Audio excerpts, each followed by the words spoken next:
Good morning everyone. I am Preeti Kiran, PGT Chemistry Kendriya Vidyalaya AGCR. Dear students, we have studied about the matter and its three physical states.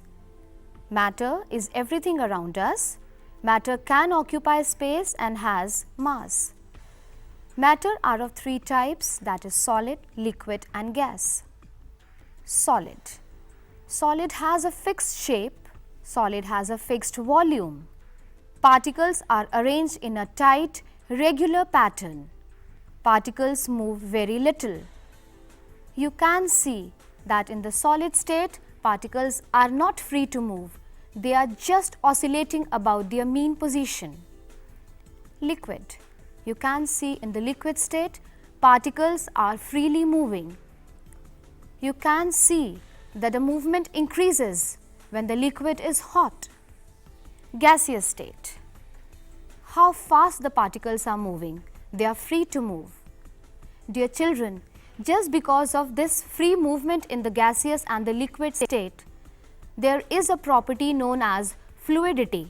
Fluidity means liquid can flow and even the gases can flow. Solids, just because of the restricted movement, cannot flow. Let's compare the three states. The properties of the three phases of the matter. Solid, they have a fixed shape, but the liquid and the gases have indefinite shape. Volume, the solid have fixed volume, even the liquids have the fixed volume, but the gases have indefinite volume. Compressibility, we cannot compress solids. Even the liquids cannot be compressed, or if they can be compressed, then very slightly. But we can compress gases. That is, gases are compressible. Flow. Solids cannot flow, but the liquids and gases can flow. Strength of the intermolecular attractions. In the solids, the intermolecular attractions are very strong. In liquid, it is moderate. But in the gaseous state, the intermolecular forces are very weak. Solids. They are further classified into crystalline and amorphous state. Now, what is the difference between this crystalline and amorphous state? How these two states are generated?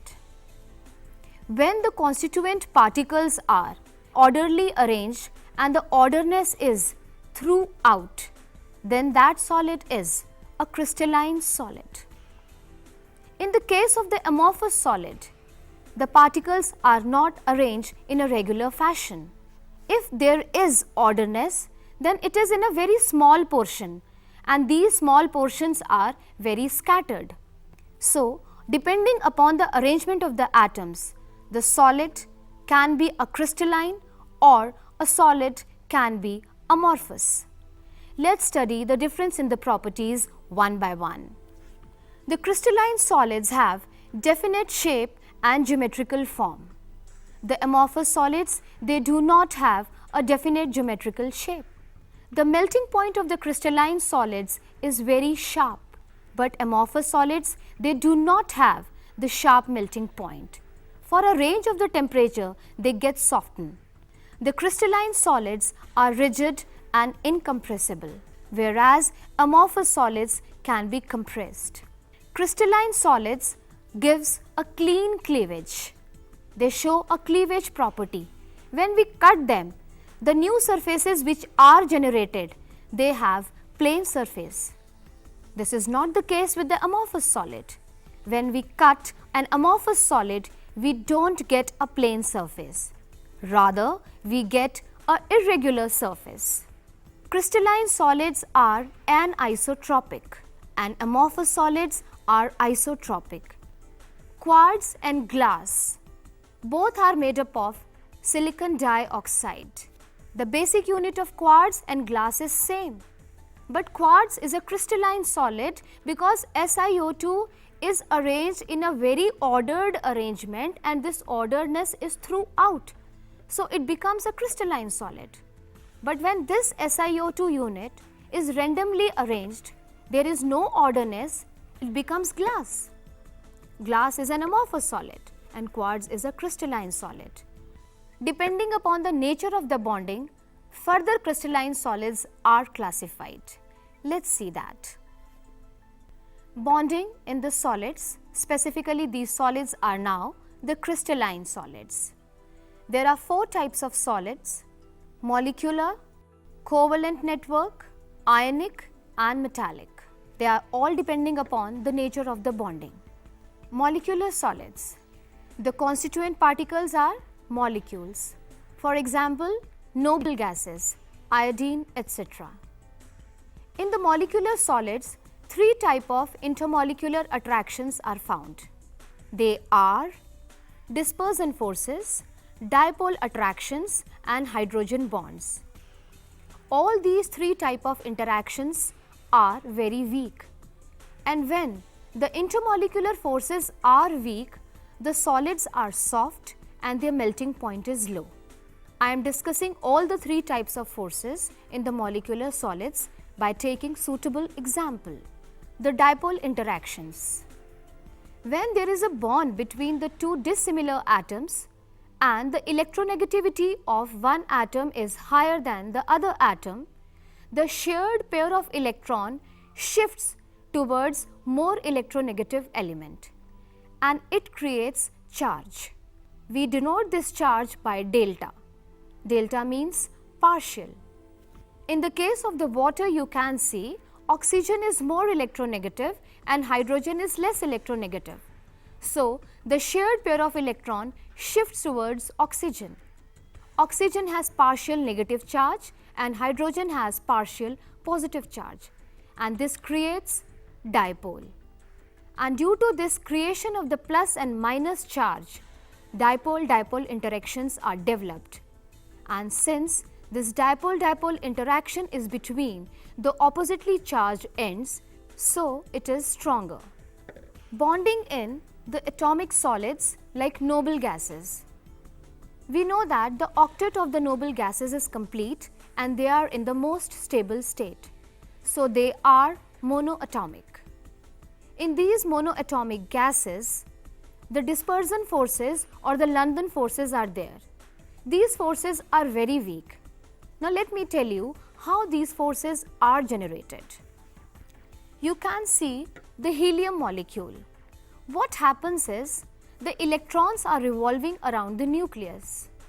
For a fraction of a second, what happens in one of the helium atom, accidentally the electrons they come on the one side and that side acquires a negative charge and the other end acquires the positive charge. This positive charge attracts the electron of the other helium atom and shifts the electron towards it. So, a negative and the positive charge develops in the neighboring helium atom, and this way, just for a fraction of a second, the plus and minus charge is created and this holds the molecules or the atoms together. Since this force is very weak, therefore, the noble gases are in the gaseous state and their melting point is very low and they are very soft. The same you can see in the case of the iodine molecule. The melting point of iodine is also very less. This is just because of the weak van der Waals forces in between the molecules. Hydrogen bonding. Hydrogen bonding is comparatively a stronger bond. It is developed when the hydrogen atom of one molecule attracts electronegative element like oxygen, fluorine or nitrogen of the other molecule. We see this bonding in the case of water when the water is in the solid state, that is ice. You can see this crystal of ice, how the water molecules are regularly arranged. So we can say that ice is the crystalline form of water. Another crystalline solid, that is ionic solids. Ionic solids are those solids in which the constituent particles are ions, that is cations and anions, and there is a strong intermolecular force, that is the Coulombic forces of attraction or the electrostatic forces of attraction. Since these forces are very strong, Therefore, the ionic solids are very hard and their melting point is also very high. The ionic solids are conductors when they are in the molten or in the aqueous state. But when the ionic solids are in the solid states, they are insulators. Let's see some examples of the ionic solid. Cesium chloride, sodium chloride, zinc blende, fluoride structures, that is calcium fluoride, are ionic solids. Another category of the crystalline solids are the metallic solids. In the metallic solids, there are the positive ions surrounded by the sea of electrons. These electrons are freely moving, and just because of this free movement of the electrons, the metals are good conductors of electricity.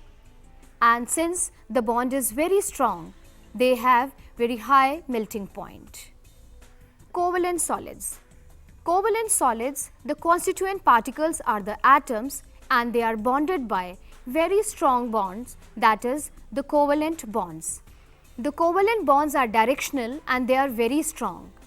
When the simpler unit or the smaller unit repeats itself, we get the three-dimensional giant network of the molecules. We know that the diamond is the hardest substance, even the silicon carbide. And since the covalent bond is very strong, so the covalent solids have very high melting point. They are one of the hardest substances. And since there is no free electron or there is no free ion, so they are insulators. But there is one exception, and that is graphite. In the case of graphite, there are free electrons in the graphite. It is a good conductor of electricity, and due to its layered structure, graphite is soft and is used as a lubricant. It is an exception of a covalent solid which is a conductor. Otherwise, the covalent solids are insulators. Dear children, just now I have told you about the crystalline solids and their classification. How there are different types of crystalline solids depending upon the intermolecular forces. Just keep in mind, if the intermolecular forces are strong, the solids are hard and they have high melting point. But if these forces are weak, then the solid is soft with the low melting point. And the conductivity is only due to the presence of the free electrons or the free ions. If a solid do not have the free electron or the free ions, it will not conduct electricity and it will be an insulator.